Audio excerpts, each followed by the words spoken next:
groups. Please, how many are you? How many are you, please?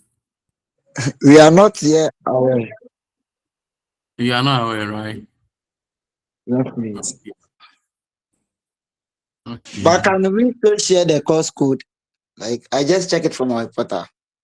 It is what? That's EBS316D.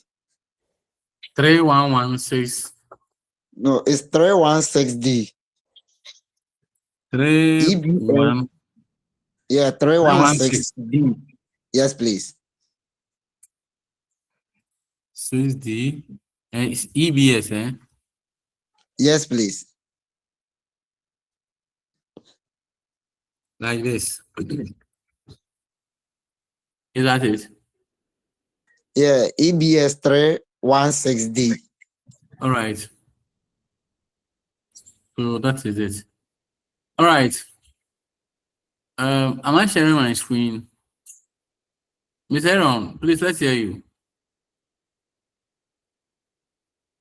Yeah, Mr. Kennedy, my battery Yes, is sir. very low and I'm a car going home now, so Come again. it might go off any moment Your, now. So your I'll battery, connect eh? when yes, my All right. battery is very 2%. All right. Well I've noted. sent Well the noted. cover page of the book to you on WhatsApp. So All right, sir. Thank you.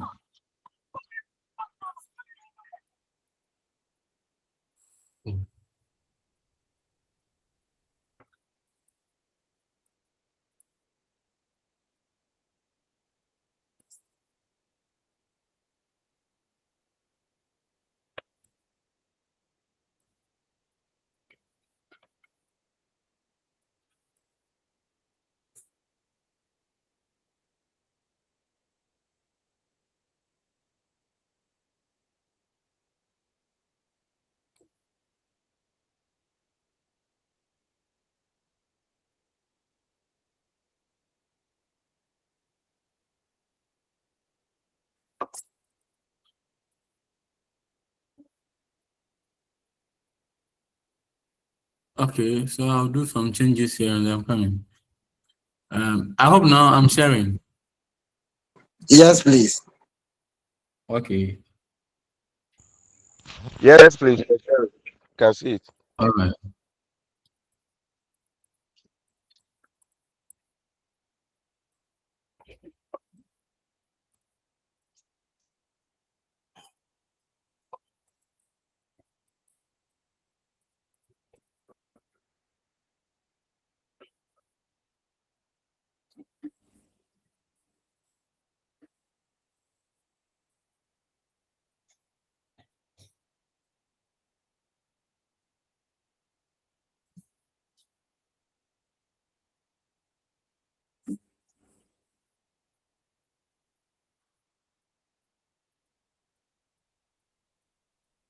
All right, so the course code EBS316D, course title, Method of Teaching Computer Studies.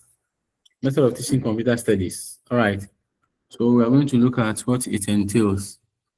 I think you have done this course already, or I think you have done aspect of it or something. I don't know. It has escaped me. All right. So here, we're going to look at so many things here. We are going to look at how we can explain learning in our own words. We'll look at how we can describe the role of the learner, explain any two sequences of the learner, describe the three domains, what are domains of learning. Then we'll define learning theories, describe behaviorism and its implication in education, that is teaching and learning. Then explain cognitivism and its implication in teaching and learning. Then we'll discuss constructivism and its implication in teaching and learning. So these are the outlines that we're going to cut across. What is learning? Describe the role of the learner. Explain true sequence of the learner. Describe the three domains of learning. Define learning theory, and so on and so forth. All right. So learning. When we talk about learning, we're saying that It's a complex process.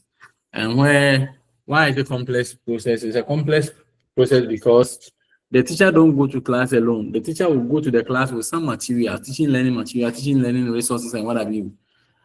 Okay, so it's a complex thing, and you should also have to make sure that you motivate your students and what have you to make sure you are meeting the task that's ahead of you. Okay, so a lot of researchers have tried to come out with definition of what we call learning, but we can't have one, definition for learning because everybody can coin a definition for learning and it will work. And so that is that. Now, one person who is well versed in the area in the name of Benz, 1995, he says that when we talk about learning, it's defined as a relatively permanent change in behavior.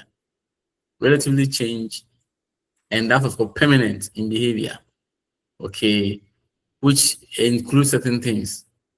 We will look at you, we will observe you, some kind of activity you do, and internal processes that goes on, such as for thinking, attitude, and emotions. So that is what Ben is saying. Now, when we look at the learning, and then what Ben has said, then now what will be the role of the learner in this regard? So here, the learner selects and rejects information when reading or listening, viewing, and writing during what instruction. So you realize that all these things that we are talking about, we are looking at how the learner can make what means from what the teacher is giving it to him or her. So we said we'll analyze and synthesize. The learner will have to analyze and synthesize information. And he has to compare, sequence, link, classify. All these things must go on for the learner to be doing all these things. Okay, and you, the teacher, you have to help, you have to facilitate. As we go on, you see where that facilitation is coming from. Then you apply information to their daily life. So whatever you are teaching them, you must once in a while chip in that when you don't do this, your life will not be this and that and that, those things. Then apply information to their daily life. Transform information into knowledge. All the information you are giving to them, you should be able to transform it into knowledge. Then we should be able to interpret information. Whatever thing they are giving, we should be able to interpret it. Then after interpreting it, what we can do is the final thing is what? We must pass our exams. So when we do all this blah blah blah blah blah blah and we are not able to pass the exam, then where lies the interpretation, wisdom in it, where transformation into knowledge and whatever? Where are they? Okay, so we should be able to do all these things and then we are able to call it a day because the learner needs to reject some information, he needs to pick some of them. Okay.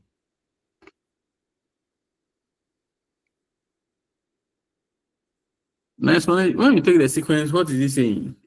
You, the teacher, when you're going to teach, what do you seek to gain? The attention of the student is what you are looking for. And in attention, they need to put in certain measures. So there is an input to the senses that gets what's registered so that it becomes meaningful and it will be established by the students. Anytime you want to find out what really has taught, the student will be able to bring certain things out.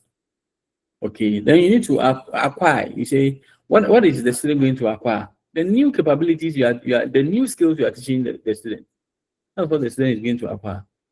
So we shouldn't forget. So we always have to make sure that whatever thing we are teaching, whether it's a new or an old thing that we are teaching, we have to make sure that it's the student that is at the heart, central core of what the heart, the teaching and learning. And so we have to make sure everything we are teaching is on. Then we have retention. Now retention, after acquiring, you have to retain it. After you have taught, the student listen to it, they have to retain it. So retention. And with the retention, your students have learned a lot of things. Now when they learn and they are not able to retain it, then it becomes a problem. Either your teaching strategy that is not good, either the students that are not paying attention, either the teaching learning materials are not there to enhance their understanding. Okay, so these are all things that can affect your teaching in terms as far as the retention is concerned. Again, you the teacher, your way of teaching, your style, your art of teaching. You see, we have different kinds of children in your class. Okay, people learn in the various senses. We have the kinesthetics, we have the audiovisual, we have the audio. All these people are there in your class. So when you are preparing your lesson, you should make sure that the lesson you are preparing is catering for all those people. All right. Thank you. Then transfer. What are they transferring? You are transferring the knowledge you've learned. Okay. And you apply. Okay. You transfer it to apply and come out with a different thing. You can come out with what? An artifact. Then it means that yes, you are learning or you are reading. So it shouldn't be that though you've learned, but there is nothing. You can't compute anything. No. All right. Now, these are the domain of learning.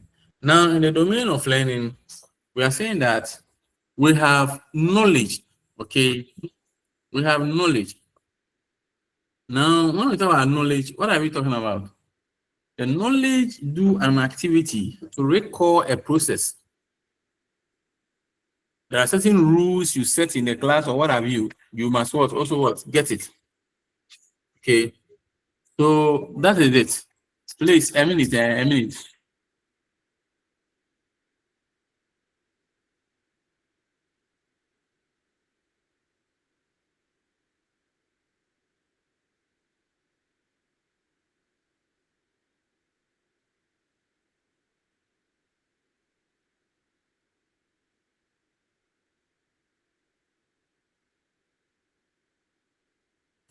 All right, sorry. So, and the knowledge should do all these things. You should be able to quote a law, a procedure, and what have you. Then you must be able to comprehend. In comprehending, we are looking at understanding. How are the children understanding? How are they grabbing the concept you are teaching? We're saying that we should be able to apply. We should use the knowledge we have gotten. We should apply it on different things, on new things. Okay. Then we are coming to what we call analyze, where you put certain things together to form a structure or an element. Then synthesize, you create or build. Okay, that's what the knowledge is seeking for. Then you should be able to evaluate, you judge, you assess, and do all those things. That is the cognitive. And when it comes to the affective, which is the heart, our attitudes, receive awareness. You must be aware of where you are, your environment. Okay. Then respond. You have to respond or you react to certain stimuli. Okay. Then value, understand and act. You understand and act. Okay. You must understand certain things and act accordingly. Then articulation.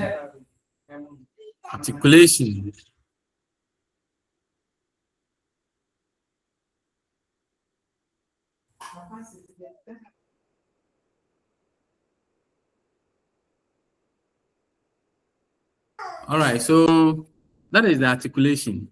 The value. We must understand and act accordingly.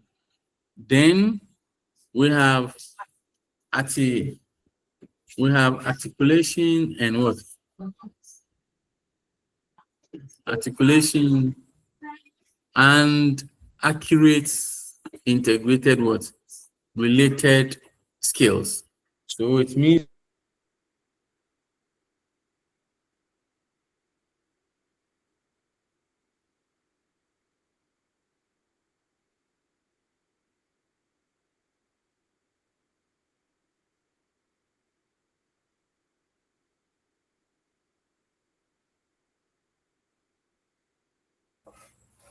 so that is articulation. Then we have naturalization. In terms of naturalization, what do we mean?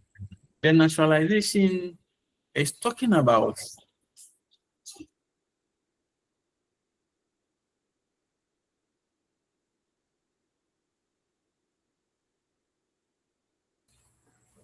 With the articulation, well, the naturalization, we are saying that we should be able to what? Automate. Okay, we automate or become what? Expert in whatever thing that we are doing. We must be expert. So that's what the affective our attitudes what talks about. So our attitude sometimes becomes yeah, Mr. Doe, Afo, let's hear you, please.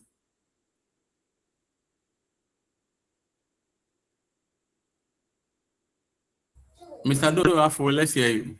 Yes, sir. Sir, please, I wanted to ask a question about the understanding, the comprehension, which has understanding attached to it, and then the value is also give an explanation that understand and act. So what is there a correlation or is there any difference between them?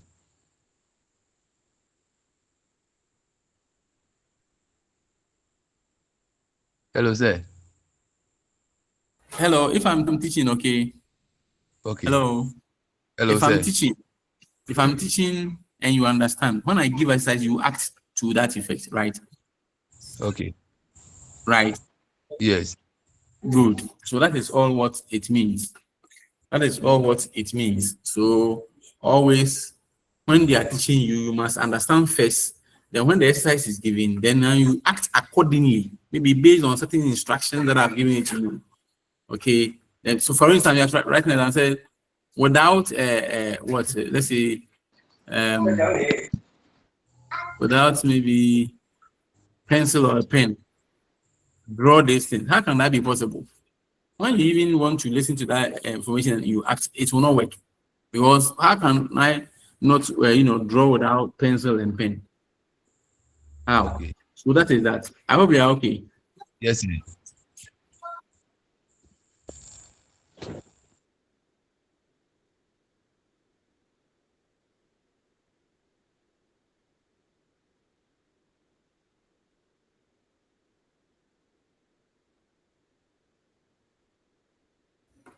All right. So that is that. Now let's come to psychomotor skills. Now, sometimes what you see is that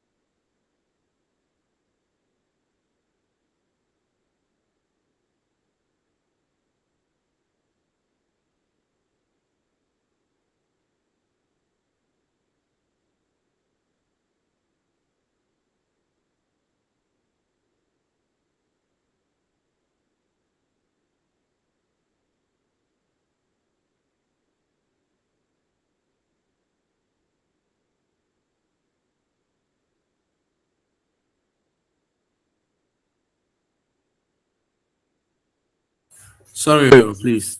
Sorry. So now when we say imitation, so sometimes you see that the students are imitating us. We go to school, when they are playing, you pay attention and listen to them. Hey, me, I'm Madam So and so. Come here, I'll help you. Sit down. Where did you go? That kind of thing. Okay. So the second, the skills that they are also learning, they are trying to imitate it. The way they walk, the way they talk, they want to just talk like the teachers, they want to act like the teachers, and so on and so forth. So that is the imitation. So they must imitate whatever you are doing to become perfect. Then manipulation. When you are manipulating, you must follow certain instructions. Okay, for instance, you're riding a bicycle. Bicycle riding tells you that you must sit on the chair and on the seat, hold the steer, and put your legs on the pedal, and then begin to move it forward. Okay, that is the instruction that goes with it. So if you don't go by that instruction, then you cannot do anything about it. You can't do anything about it. So that is that. Then we have organized personal value system. You must organize personal value system where we want you to be what? Focus. You should know what you want and what you don't like. Okay, the values that you are going to develop will go and sit with you. So for instance, as a teacher, what are your values? How do the students see you? Okay, how do you behave? Are you getting it? So that is it. All right. Any question on this, or I should move on? Hello. Hello. Sir, please can you move on? All right. Thank you. All right, learning theories. So we are going to look at the learning theories. And the learning theories, when we talk about learning theories, what do we mean? We are just looking at a framework that helps us to build our education, to build so many things. You get it? These theories are there. And when you look at them, you realize that the things that we are teaching, it's supposed to follow all these things. Without it, there is no way that it can work. Okay. So that is it. So they are saying that learning theory is just a framework that describes how information is absorbed, processed, and retained during learning. So how you are going to learn, how you are going to absorb the information, how you process it in your mind, and retain during learning. Okay. Now, when you do all this, then it brings you so many things. It will bring you cognitive development. Your cognitive will develop. Okay. Then emotional and environmental influences, your emotions and the environment within which you find yourself. You look at it. There's so many influences that goes on there. And is it having positive impact on you, on your student, or what is negative impact? Then experiences for what? Acquiring. How do you acquire knowledge? Due to what? Your experiences. You've been putting certain things together. Okay. Then enhancing or making changes in one's knowledge. All these things, the theories will help you to make changes. Skills, you learn certain skills, values, and world views. Okay. So you value what goes on in and out of what? Your environment. And so that is that. Now, the theories, let's look at them. I can tell you on authority here that according to this, your book, the theories are of three main categories. Okay. Three main categories. And the categories are behaviorism, cognitivism, okay, and constructionism. So we have behaviorism, we have cognitivism, and we have constructivism. Now, this behaviorism, they are saying that they are objective, okay? They observe what goes on in your life. Then they will tell that, yes, you are learning.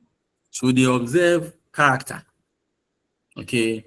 So they don't focus on whatever goes on in the mind. They are saying that they are looking at your behavior, then they tell you whom you are.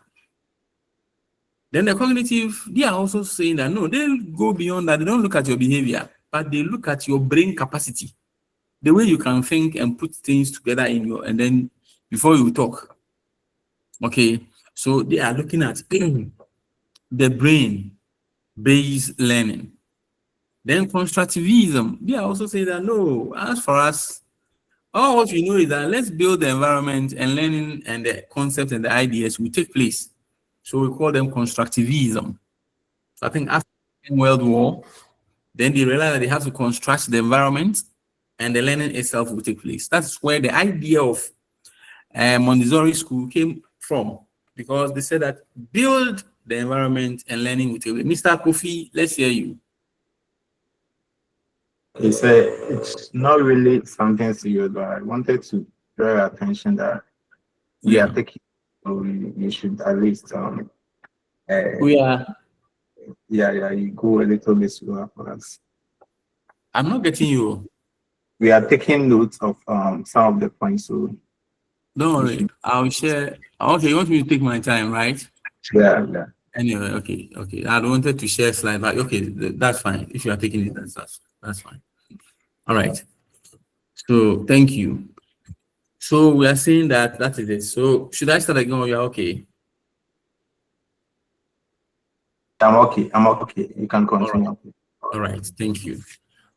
So that is what the construct also is talking about, that let's construct the environment, learning will take place. All right. Now, behaviorism, they are concerned with observable and measurable aspects of human behavior. Okay, and they are saying that it views the mind as a black box. Why? Because they don't look at the mind. They are just looking at the behavior of the person. So whether it comes from innately or the mind or whatever, they don't look at it. So they are saying that the mind is a black box, that there is nothing inside. They brought that tabula rasa thing, that when they give birth to a newborn baby, the mind is a white sheet or a blank sheet. There's nothing inside. All right. In the sense that they said there's something we call respond and stimuli. And when they respond and stimuli, it can be observed quantitatively, not qualitatively. Quantitatively, that it can occur number of times, quantitatively, totally ignoring the possibility of what thought processes. So they are saying that as for them, they are not aware, they are not sure that thinking and whatever works is about observing the person. But don't forget that if you observe the person, whatever behavior the person puts it up, you realize that it is coming from the mind and the heart. And we've learned the three domain of what learning: the knowledge, okay, or the mind, or the cognitive, or the knowledge, the affective, and then the motor skills or psychomotor skills. So that is that. So in defining behavior, the behaviorist theory emphasizes changes in behavior that result from stimulus-response association. That response from stimulus-response association made by the learner. So whatever the learner encounters with, it's up to the learner to pick an idea out of that. And so with the kind of links the learner is having, with the kind of interaction the learner is having, then we are saying that, yes, of course, there's some kind of association between the learner and the materials being fed with the learner. All right. Please, are we together? Yes, please. Yes, please. So in that regard, behaviorism, let's look at what they are saying. They say that if you're a teacher and you are toning with the behaviorism, principle, then what do you have to do?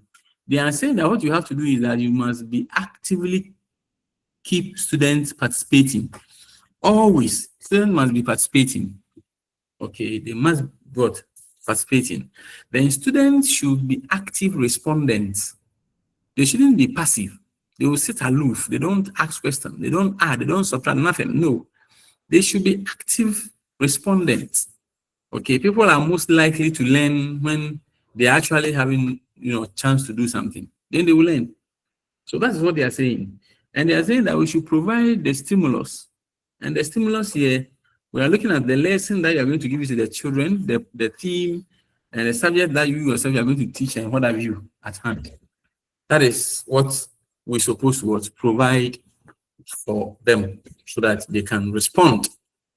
Teachers should present materials in small portions. Okay, in small portions. We must present materials in small portions. You don't have to go and take a big, material and come and dump it there, boom. All this one is for you.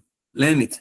No, we must divide it into smaller portions so that they can be able to learn it. Then teachers should break down tasks into small steps. Task into smaller steps. So when the task is huge, you must be able to divide it into smaller tasks so that learning becomes so simple. That is why, as teachers, we must teach from known to unknown. We must teach from concrete to abstract. Okay, those formal operations and concrete, those things. Yes. All right. Now, behaviorism. Teachers' role continues. We need to motivate and facilitate learning. It's not always that we have to be caning and doing all other things, as we must also motivate them. I can bet you that there are some teachers here, No student has even taken one topic from him or her before. So please, let's motivate them. Behaviorism is saying that we should motivate them. Work from most simple to most complex tasks. So whatever thing you are going to teach them, you must make sure that you have the first-hand experience, you have the materials that will help them to develop their understanding, then you will not have any problem. Then tasks must be adapted to be age appropriate. I can't take this course book and go and teach GHS, SHS, or primary. It's ahead of them, it's above them. So please, we must adjust them to suit their age. Teachers should use repetition and lot of practice. They say you should repeat, you should do a lot of practice for your students. That's what we call remediation. You must go back again and repeat what you taught. Remediation. Teachers should repeat stimulus response to strengthen learning. Okay, so for instance, the English madam, the big terms, the science teachers, you need to do what we call drill and practice. Okay, so you write the big words in the passage, then you call, they also say it after you, they will spell it, and that, you are doing what? You are practicing what behaviorism is saying that we should do. So that is it. All right. Are we together? Can I move on? Is there any question? Thank you. Yes, please. You can move on. All right. Now, you, the students who, or our students who, what is their role in behaviorism? They are saying that the students work for reward of some sort. Yes. The student is going to work for a reward. And what are the rewards? The student is going to write exams and pass and get his grade. Or the student is going to work and they will give the student excellent, very good, good boy, good girl, thumbs up, and all of that. So they are working for that sort of thing. But don't forget that we have tangible reward and intangible reward. The intangible one, can you mention some of them? Please mention some of the intangible reward and let's move on. Thank you. The clapping. Come again. Okay, so Clapping, like you ask You ask them to clap for them, eh? Then what else? yeah, that's the intangible. Okay, so very good. Very good. Keep it up. Passing All good those comments. things. Yes. Okay, all those things are what? They are all good things that you can give to the kids to, learn, and then they will know. And then we have the tangible one. We are giving them, those it's just like giving toffee. Stop giving toffee. Pencils are the areas that pen, books. Buy it for them. After all, the money is for all of us. It's for them and that's all. Sir, please, can money also be given as Yes, please, tangible? madam. Money can be given, but I would advise that my colleagues' men shouldn't give money to GHS girls. Before you realize, you get issue. And some kids too, their parents don't go with you giving them money. Yes, and so what you can do is that you can just buy some book or eraser or something and give that. Oh, this is the person who gets highest marks will do this, and you give it to the person. Please, I hope you are getting it. As soon as you are doing something, you realize the parents is not happy. Please stop. For they will find problem for you. I beg you. All right. Their behavior is diverse. What? Diverse based on their environmental surroundings. That students respond differently. See, the classroom in which you are teaching, the student there, they are all coming from different homes. And for that matter, the environmental condition, environmental control, they are different. And so when they come, please, you would have to be very, very, very careful. They can make and unmake you. The children, you see them, don't take them for granted. There are some, the spirit that runs through them, you don't have any idea. So you don't just watch them anyhow. Please, you're a teacher, you get to class, you must establish rules with your students. You don't go and say that I'm the teacher. If you go to break and come out, I'll cane you 5. No, you get it all wrong. What you are going to do is that you set rules. Come. So, my people, when you go to break and leave, what should we do? Oh, say, hey, madam, let's cane the person. Oh, 5 is too much. Can't you see? Let's make it 2 or 3. So, class prefect write it. Even lower class, class 1 child will do that. You will write it. When you do this one, what do you do? They themselves have set the rules. They don't paste it. So when you cane the person, there's no way they go and say it at home. But teachers, as we are the me, make sure that you go get problem. They go chase you out. So that is it. Then students respond to stimuli. They will respond because when they go wrong and you correct them, next time they wouldn't do that again. Okay, there are so many things that the students should do under behaviorism. So that is that. Please, any question? No, please, sir. All right. Now let's look at cognitivism. Cognitivism involves activities like what? Memory capacity. So cognitivism will do what we call, you will be doing thinking practices. You develop the people's mind and whatever, because it's all about the mind, where thinking and mental processes what goes on. Now the learner is viewed as what? An information processor. So we shouldn't forget that in this case, in this regard, the learner is viewed as what? Information processor. Now, when we say information processor, what does it mean? Okay, we are looking at how information can be retrieved and stored. As you are learning, you are taking the information.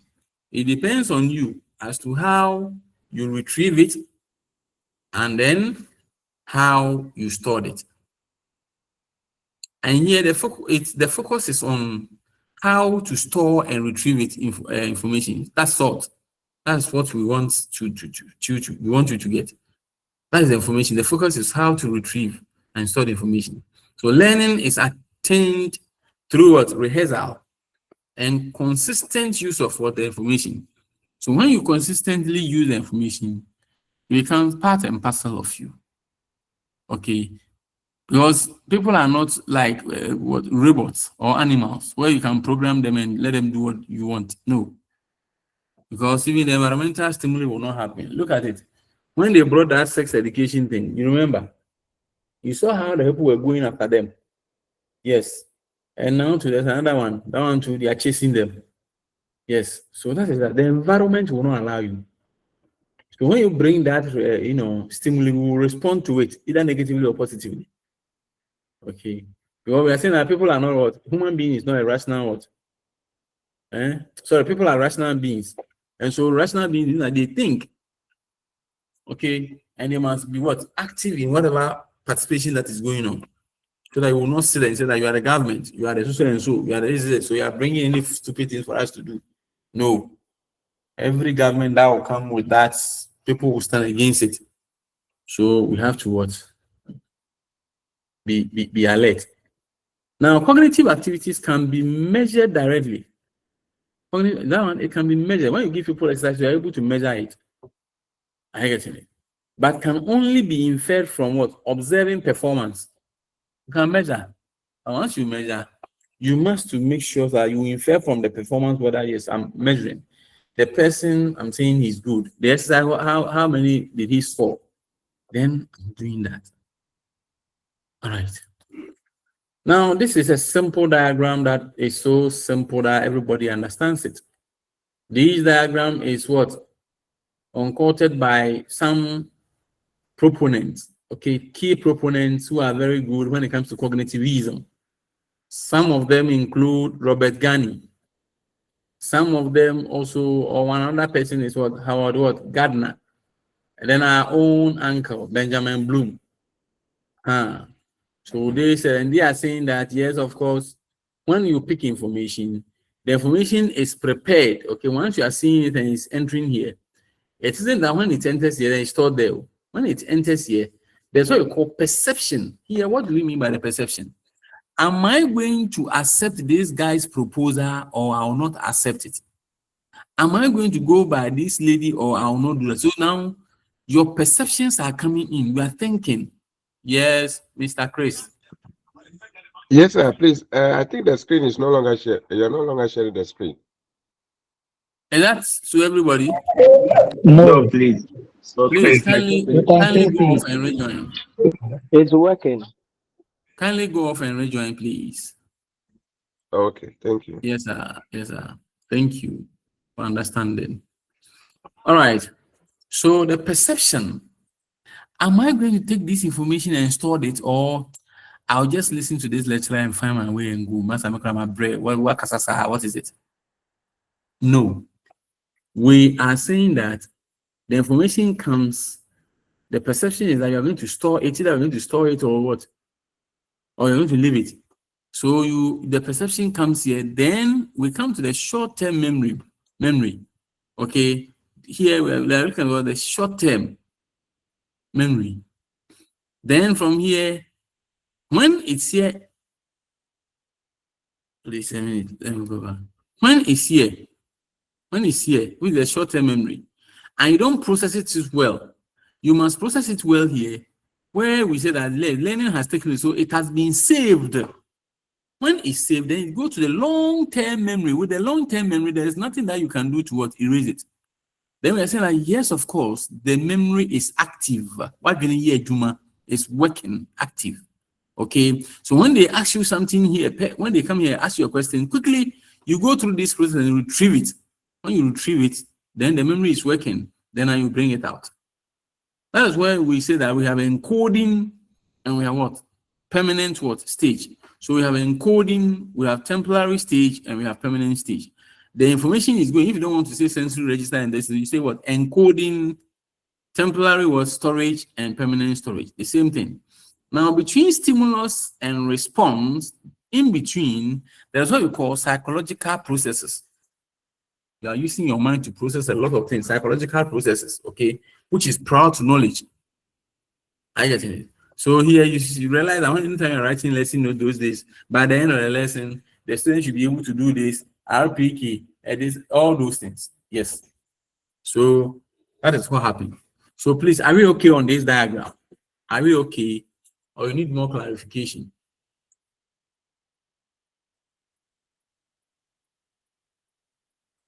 Hello, are we together? Yes, we are together. So I should go. Yes, please, sir. All right. Now, implication of cognitivism on teaching and learning. Cognitivism is trying to find out what will be the implication of our teaching, our work, you and I, our work of the teaching and the learning. Sir, What will be please. the implication? Yes, sir. Sir, please, the diagram, let me come on the diagram again. Sir, please, the short-term memory. When you register in the memory, it passes through the short-term memory, and then when you actively learn it, it saves into the long-term memory. And then when it's coming back to the response, like answering or making contribution on an issue, it is also passed through the same process from the long-term memory back to the registry as decoding. So, yes. And then under the temporal storage, you can see the working memory also under the same process. So the working memory, is it also not? It doesn't stay long or what? I want to know about. So you know the short-term memory is where the information get there, you don't prepare it where off it goes. Yes. You get it? Good. Yes, sir. So when you get there and you prepare it, when you go to the long-term memory, it's going to stay forever. Yes, sir. Now, when you look at the short-term memory and then working memory, when you are able to process it in the short-term memory where it gets to the long-term memory, you are retrieving it. It's like you will never forget it. You remember. Then it's like the memory is working. Okay. Yes, please. Are you getting me? Yes, sir. I'm getting it, but being placed under the temporary storage, that one doesn't affect it. That is confusing you, eh? Yes. So let's take it this way. Let's take it that we have divided into two. One goes from left to right, and one moves from right to left. So now, yes. You see that, for instance, you are eating, the food gets into you. It goes to perform whatever it has to perform, then the rest comes out. Yes, sir. Good. And so the fact that the short-term memory is at the top there, and then working memory is down here, doesn't mean that it's the same. They are what of different. So you look at what learn, save, and then retrieve. Yes, Once sir. you're able to learn it and you save it, you can quickly retrieve it. Because you work on it on the short-term memory and you save it now, there's no way you forget it. The memory will be working. Okay. Please, are you with me? Yes, please. Yes, thank you. You're welcome. Okay, so like I was saying, the implication, you the teacher, if you are teaching, what do you have to do? You must carefully plan your lesson. That's what you have to do. You have to plan your lesson very, very well. We are dealing with human minds. Then variety of internal conditions. The internal conditions include attention, motivation, and recall. Okay, and all these things forms part of what the internal processes. Now they're also saying that instructional methods should appeal to different intelligence. Instructional methods, it should appeal to different intelligence. How do you understand by this term? Our instructional methods should appeal to different intelligence. How do you understand by this term, please? Hello? So I think it has to do with the fact that whatever strategies we are going to use to teach should at least address the needs of all learners in your class. So we have weak learners and smart learners. So at least you should consider your strategies in such a way that it will be able to address the needs of all the learners. All right. All right. Aside that, thank you for that point. Aside that too, you must be observant in the class. There are sometimes you'll be teaching, a child needs to squint the eye. Okay, as if he's closing the eye before he can write what's on the board. You think quickly you need to read what position that child. Sometimes you'll be talking, a child will be turning will be tilting the head to listen to what you are saying. You know, that child is having problem with the ear, that particular side. Okay, so all these things are there. And then we have the high achievers, we have the low achievers, and we have the average. All these people, you have them in your class. So you must be very careful. Variety of assessment methods, please. It is not always that you're going to say, I'm going to write class test, I'll fail you. No. As soon as you finish teaching, one of the things that you can do is you can do 2 minute tests. All of you take pieces of papers. The things I have taught, write what you learned and how you understand it. Write it for me right now. In 2 minutes or in 3 minutes. Hurry up. Then you collect or you go and take time and read all. Okay. Then aside that too, you can do what you call oral testing. Okay. Then aside that, you yourself, let the children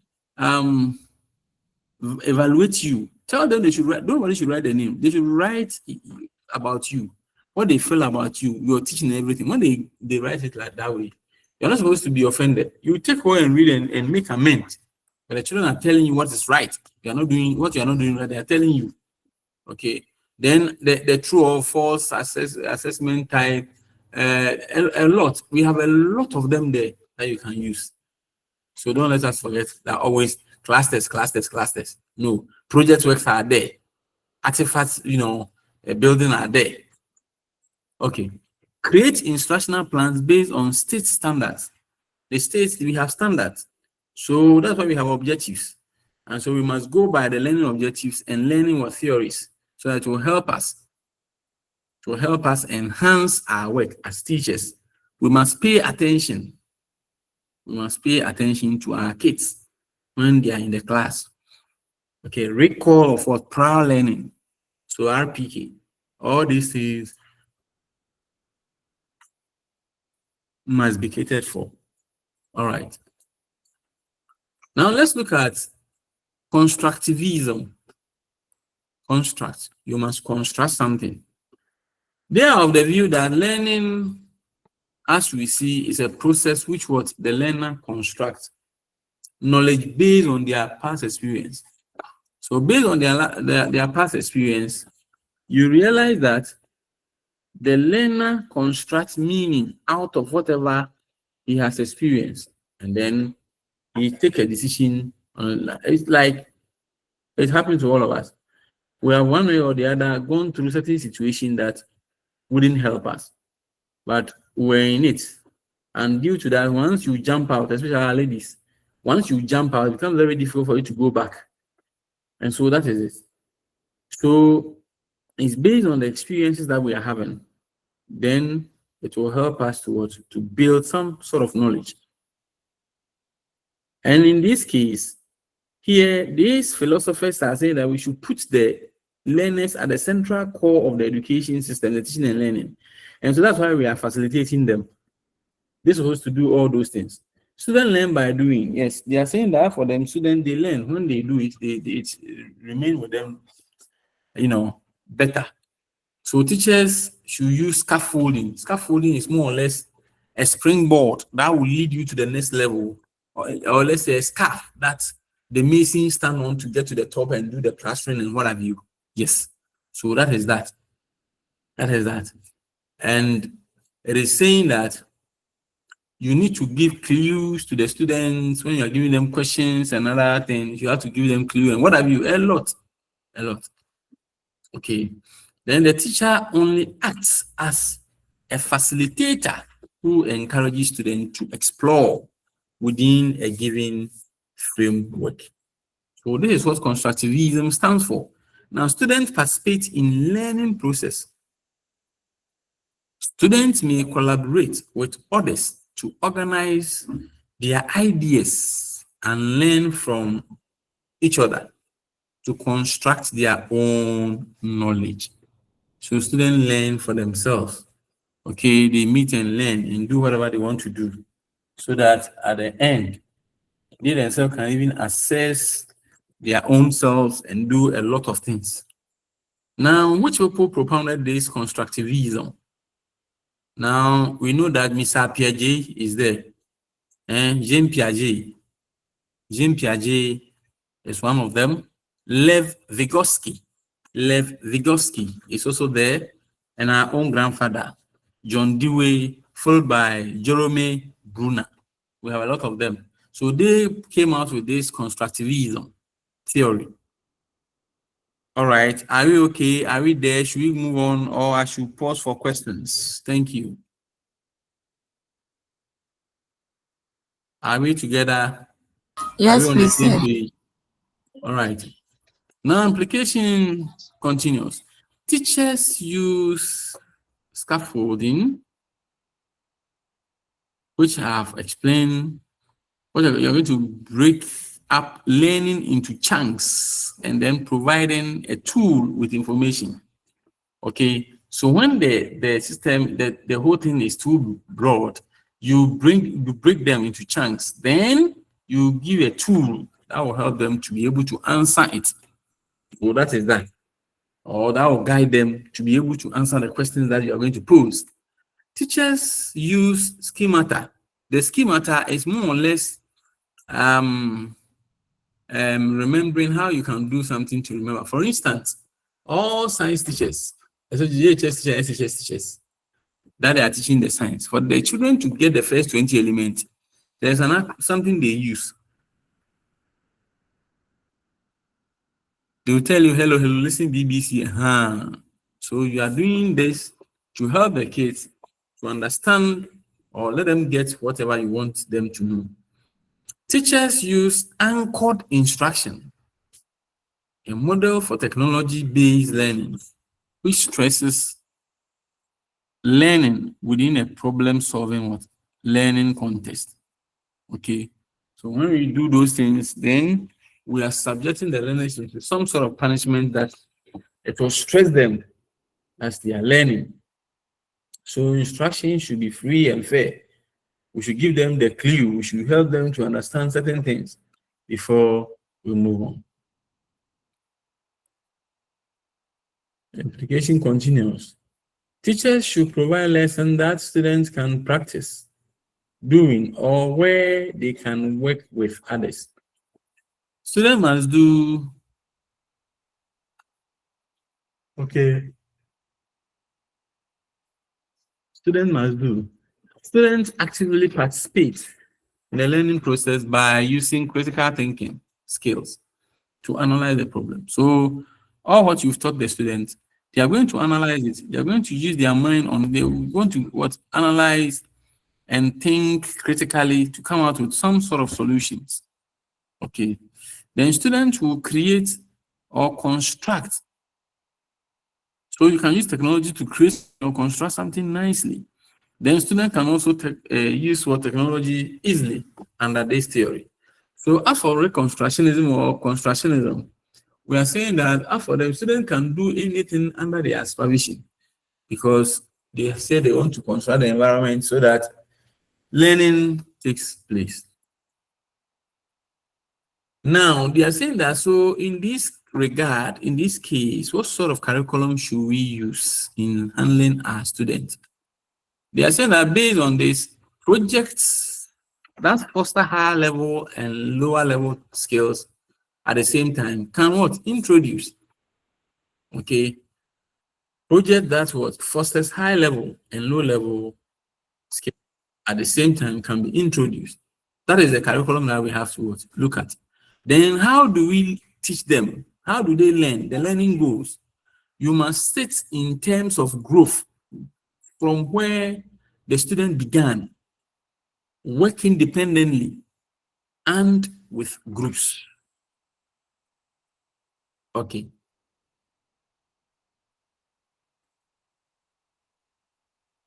Types of activities. What activities should we give to our student as a constructivism?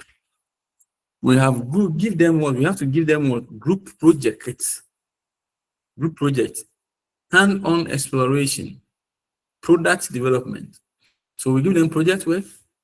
Then they work on something with their hands. Then finally the product becomes what? Yes. So that is that. After going through, how do we assess them? They say performance tests and product, which is the what? X portfolio. How do you know how to create portfolio? So you let the children go and get a clear bag.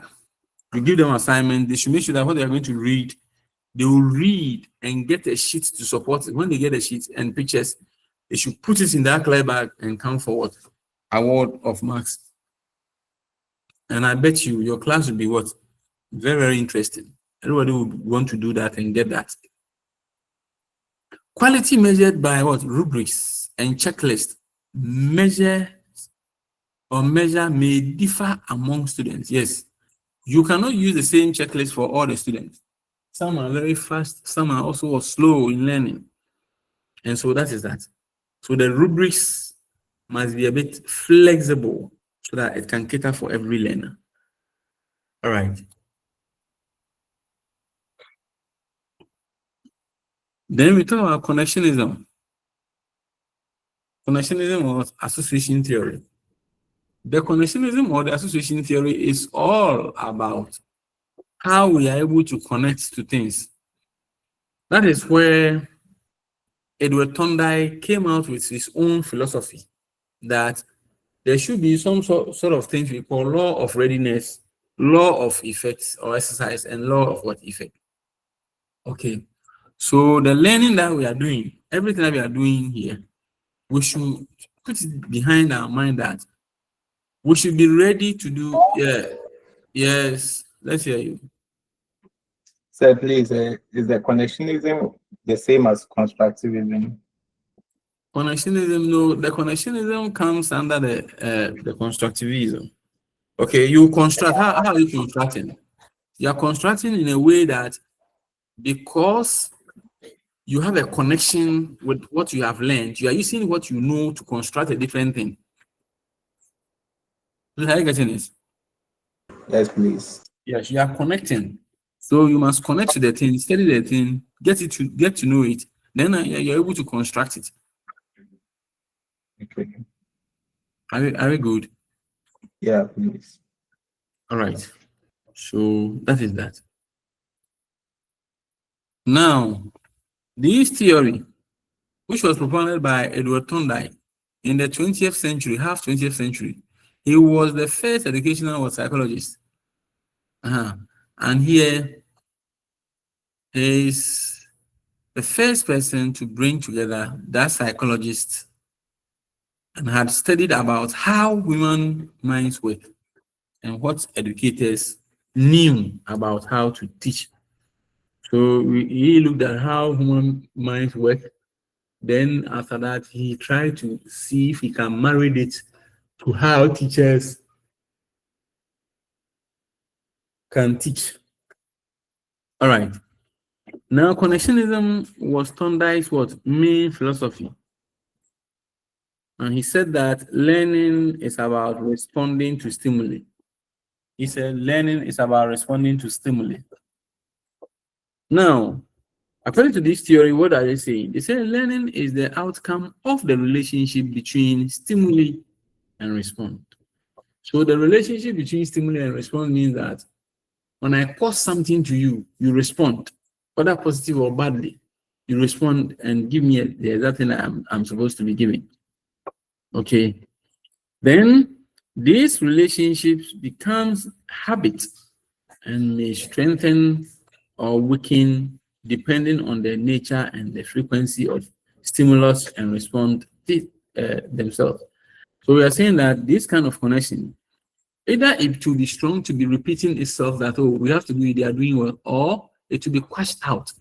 Okay, it's a bad thing. Let's latch them so that they will stop doing that. I get it. That is how this whole thing is. So you call, just like a call and a response. So let's take it that way, that whatever you do, you must get a response to it. Now, the connection between stimulus and response is what we call a stimulus-response bond, or an SR bond,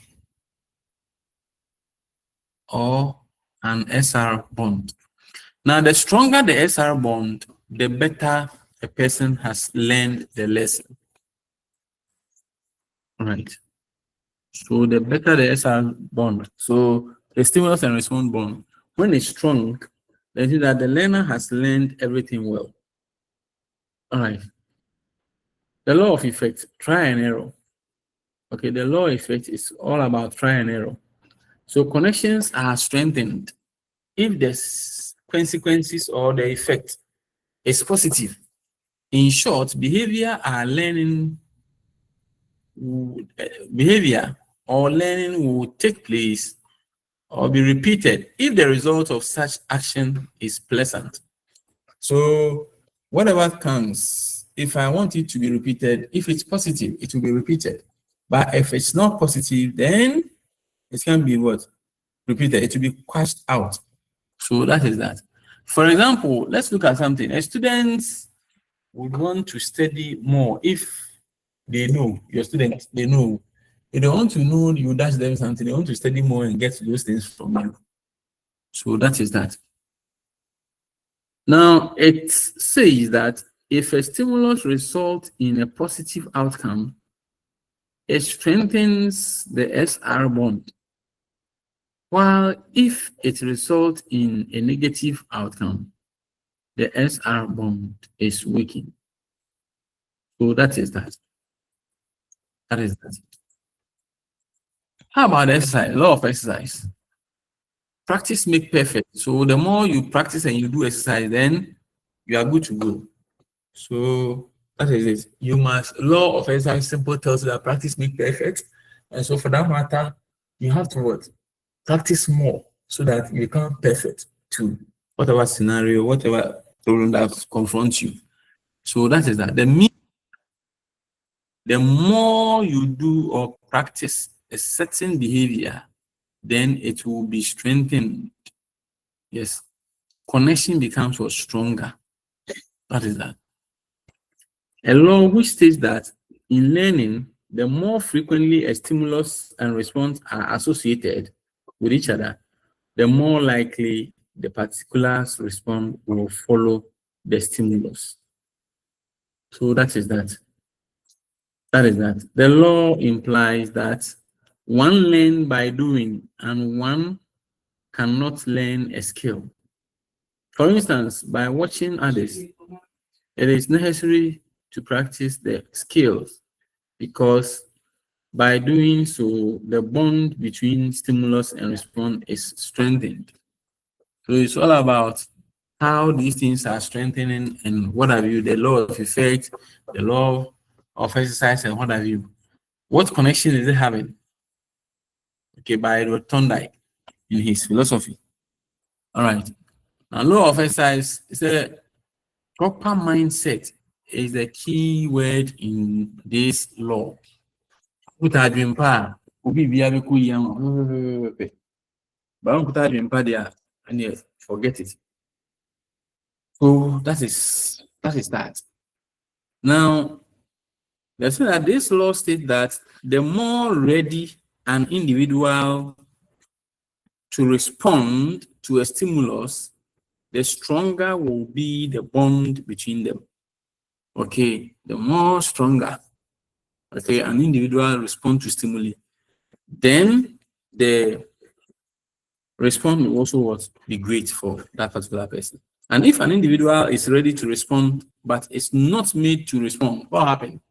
You're in a class, you raise up your hand, I will not call you. You get bored. So they get bored. All right. The basic needs of the learner must be satisfied before he or she is ready or capable of learning. The basic needs. If you send your children to school and you don't buy exercise book for them, how do you expect them to learn? They can't learn. So the basic things must be met before they learn. Law of exercise operates only in conjunction with law of effect. Practice alone will not strengthen connections. But it only provides opportunity for reward to occur more frequently to strengthen connections. So that is what the exercise alone wouldn't be anything. Okay, so the exercise will not strengthen the connections, but rather it will give the privilege, okay, or the opportunity, okay, for the reward to occur. All right.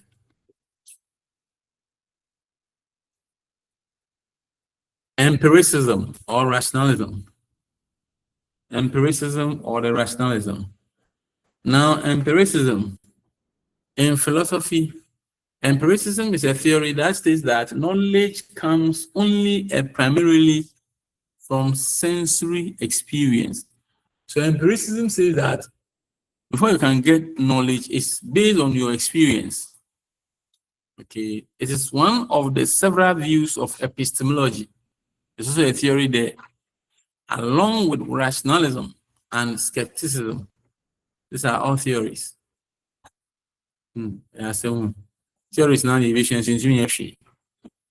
empiricism or empiricism emphasizes the role of empirical evidence in the formation of ideas rather than innate ideas or traditions. So they are saying that yes, of course, your experience that you have gotten, that one should be your optimus mind. It's not that I'm going to the traditionalists to go and ask what's happened this way. They are not going by that. Now, historical empiricism was associated with the blank slate. Okay, what we call tabula rasa. Tabula rasa. So, sorry, rasa, not rasta. So, tabula rasa, which means that when they gave birth to a small boy, there was nothing on the mind. There's nothing. Can't even think. That's what they are saying. All right. Rationalism. Rationalism is the philosophy that knowledge comes from logic and a certain kind of intuition. Your intuition, your mind tells you that don't do this, you try doing it, you get it the negative way. Okay, so that's what they are also saying. When we immediately know something to be true without deduction, such as what? I am conscious. Yes. Then we're saying that rationalists hold that The best way to arrive at certain knowledge is using the mind's rational abilities. All right. The opposite of rationalism is empiricism. The opposite of rationalism is empiricism, or the view that knowledge comes from observing the outside world. That's what they're also saying, that in addition, sometimes somebody can learn from outside world. So when it happens this way, you the teacher, what do you do? What do you do? What's your role? Okay, so one of the rules that I'll first mention here is the information provider. You provide information for the learners. Okay, then you are a role model. The children look up to you to do certain things. So you realize that when you are not around, or the teacher, and then one girl or a boy will go for this teacher, hey, me, I'm so and so, sit down. If you don't have cane, you. That is what they are doing. Okay, so they want to do a lot of things that the information that you have provided, what you are doing, then they want to also practice. Then the role model is doing the then resource developer. You, the teacher, you have to develop your resource that to help you to deliver your lesson. The facilitator aspect, that's where we are facilitating. We don't teach now. So we facilitate.